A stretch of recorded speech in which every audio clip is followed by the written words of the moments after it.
Hey, it's the champ Antonio Tarver. You're listening to Tarver's Take, the most informative take in boxing. Just remember where you heard it first. Hey, man, we got a big, huge fight weekend coming from you live from New York City. Uh, it's the Louis Armstrong Arena, man. First ever boxing match at a tennis event. It's going to be crazy, man. And that's the Turkey Al Sheik effect with these destinations, bro. And the big fight cards, man, it's just been amazing how much talent, how much championship quality fighters that they have all on one card. And I think this is beginning to be the norm. And they have a host of fights, man, that's coming to you, coming from New York this weekend. Saturday, New York is the mecca once again for the big fights, as you can see.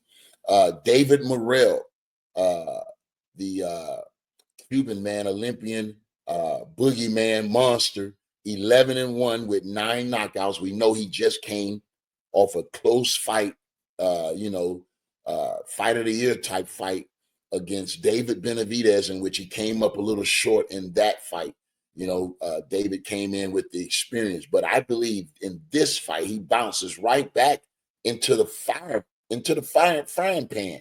Bro, he's fighting Amon Khataev, who is 10-0, a Russian with 9 knockouts. I mean, he's sort of like the same guy that David Benavidez faced when he fought David Morell. So this is the type of fighter we're talking about when you speaking of Morell. It's a fighter that truly believes that he's elite and at the top of his game. That's why he's coming back with such a dangerous opponent. When you look at a guy coming in like Khataev with 10 knockouts with 9 KOs. I mean, he's a power puncher. And at light heavyweight, he looks to be real sturdy and strong. So I like David in this fight because I believe he has that pedigree that goes deep. You know what I mean? That Cuban style boxing, he has a lot in his bag, as we saw against David Benavidez. So I like Morell to come through this fight. Might have some challenges if he don't have his head on a swivel. He's going to have to be aware of that power coming from Khataev. And if he can get by that power, I like David Morell, in a decision. You know what I mean? But he's going to have be very defensive responsible until he gets complete control of this fight. And also on the card, Alberto Puello, man, who's 24-0 with 10 knockouts. I like this young fighter. He has a very deceptive boxing style. He's beat some of the likes of Gary Antoine Russell. So that shows you that he can handle slick boxers. You know what I mean? So he comes in against a guy that was on a run, bro. Matias, bro, who's 22-2 with 22 knockouts. If he wins, he's getting you out within the distance. He's very powerful, you know what I mean? But conditioning has been his Achilles heel. Has he been in the real conditioning to fight these top fighters? And you know what I mean? Stay ahead of these top fighters. Can he win a 12-round decision? Does he have that type of technical control to be able to, get up on these fighters and stay ahead and not have to depend on that knockout? Because sometimes you can't knock everybody out. Sometimes you're going to have to be more skillful. You know what I mean? Have more, ability than these guys. And also, you got to have that thinking prowess in there when you're in a tough fight. But Puello, man, I say he's long rangey and he uses range very good. He has, very good defense. Distance. Really knows distance very well. And you can see, the guys are punching at him, but he's rolling. He's using his angles and body to make these guys miss. And he's a real good counterpuncher. Active. He's going to be coming forward. So look for Alberto Puello, man, to show out in this fight and really defend against a very powerful puncher. It's going to be scary early for Puello. It's going to be scary early until he gains control. I think he's a very, like I said, technical boxer that really knows how to, maneuver in there against gifted fighters. He can put a lot of pressure on these guys, and he has a way of avoiding the big shot. So that is one of the things technically that he does very well. He uses his range. He know how to box, and he's going to be putting that pressure on. He's a champion. He don't know how to lose. So, but this is a big chance for the puncher to maybe strike early in the first 3-4 rounds, and maybe hit him with a punch he don't see. Maybe he can upset the undefeated champion. But that's if you're a gambler, man. I think Puello by decision will probably be the outcome. And in the main event, we got two main events. I'm going to leave Shakur Stevenson for last because I just respect the fact that he's multi-division champion. He's won, the WBC, credible champions, credible titles he's won. And in this fight, Edgar Berlanga got close and Hamza Shiraz got close, but never did they conquer winning a world title. So, they're in line to face a mandatory against the champion, Canelo Alvarez, in the super middleweight division. Edgar Berlanga, 23-1, 18 knockouts. All of his knockouts have come early, man, in his career. First 16 was first round knockout. So, when you look at Edgar Berlanga, you put his record under the microscope, inexperience is the one thing that sticks out for the big fights. Inexperience, outside of the one fight he had with Canelo, in which, he survived and he did well, got knocked down, got up and fought with his heart. And that's the experience that he's leaning on. He's feel like he was in the ring with the best fighter in the world, and he didn't fare tremendously bad. I mean, he fought above and beyond, I think, what most people thought. So hats off to Berlanga, but can he bring that experience into this fight and have the control of an elite fighter? You know what I mean? I think if he can do that, really show his wrinkles, box a little bit, not always just going in there fighting, have a little, control, and maybe we see a Berlanga that we didn't expect, a control Berlanga that really, is winning round after round and really boxing and controlling this guy if he can't find an early knockout. I think Hamza Shiraz come in with his technique, bro. He's really sound. He's a sound boxer.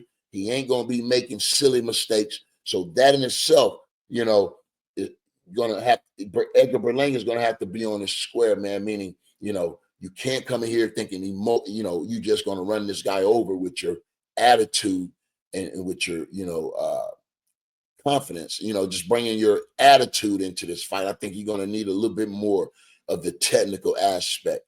Win a couple early round stages of the fight. And then you want to put that pressure on him, breaking down a little bit to the body. Just throw those punches, with control and with GPS, not just winging them, but placing those shots, really showing, your experience, in this fight. Hamza Shiraz, like I said, that reach, technical, he's going to try to stay behind that jab. And if Berlanga can put some, effective pressure on him and throw those combination punches, not really loading up so much. I like Edgar in a close fight, but in order for Edgar to really put a stamp on this thing, I think he needs a knockout, at this level. I think a knockout for Edgar Berlanga can really, truly get that motion going that he's looking for, but it won't be an easy out, for Hamza Shiraz. He is a solid fighter. And in the main event, man, Shakur Stevenson, lightweight multi-division champion, 23-0, 11 knockouts, defends his WBC lightweight world championship against the number one ranked and interim champion, William Zepeda. Number one ranked, 33-0 with 27 knockouts. William Zepeda comes, in, man, solid champion, had 2 wins over Tevin Foreman. And I think those 2 wins were telling. You know what I mean? When you look at how Tevin Foreman was dismantled by Kid Austin, Schofield, Flores Schofield, it really, I had to ask myself, is this power real? 27 KOs. And when we asked William Zepeda that, his answer was, bro, when you go 24 rounds with me, you ain't the same fighter. So he's really saying that, Schofield got a real break by fighting Tevin Foreman at the time that he did, because he was coming off of 2 2 grueling fights with Zepeda. And Zepeda feel that maybe he took the last little bit of steam that Tevin Foreman had. Zepeda feel like he took it out of him. So, that could be some truth to that, because it seemed like, Austin caught him cold and he just never had a chance to get in the fight. So that was definitely what Austin needed to do. But now Shakur Stevenson, one of the most, complete fighters out there. I think one of the best boxers for sure. You know what I mean? When you talk about making them miss, but it's the making them pay that I think he's going to have to really tighten up on, man. If you have the best defense in the game, you should be able to make those guys miss, but be in position to land your punches. There's nothing more entertaining and exciting as that.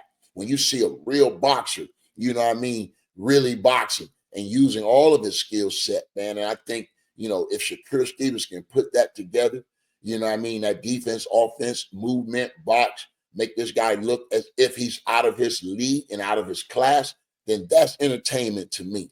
And so that's what I'm going to be looking for, man. Can Shakur Stevenson have the performance that really puts him ahead above the rest, man, and really call out and make some of those top pound for pound type fights we can make right around the corner with the likes of guys like, Tank Davis, you feel me? Even Lamont Roach, depending on how that fight goes. And, we're still looking to see where Keyshawn Davis is right now in the lightweight division. You got Abdullah Mason coming up the rear, man. And these are some of the biggest names in the game. So they can do a whole round robin when it comes down to the lightweight division. But when I look at this card, man, I think Shakur Stevenson is what I believe pretty much is a lock in this fight. If he don't get knocked out and he can avoid the power from William Zepeda, I think Shakur Stevenson should look good in this fight, look impressive. And, if Zepeda ain't in tip-top shape, because we know Shakur goes to the body real good, I think Shakur, if he gets that opportunity, he should push for the knockout, man. I think that'll be a real feather in his cap. You know what I mean? So don't miss this week, Saturday, man, live on DAZN, brought to you by yours truly, Turkey Out of Sheep. You know what I mean? And all of the promoters that are involved in this, making this card such a big card, man. We love that the game is really working together, and we getting the cards and the fights that we want. You know what I mean? And this has been a hell of a year so far, and I think this weekend won't be no different. So stay tuned to DAZN. You know what I mean? Live from New York. You know what I mean? The Louis Armstrong Arena, man, it's a historical landmark, and we got one of the biggest cards of the year, so don't miss it. There you have it. You've been listening to Tarvis Tate. Until the next time, stay tapped in, and I'll talk to you then.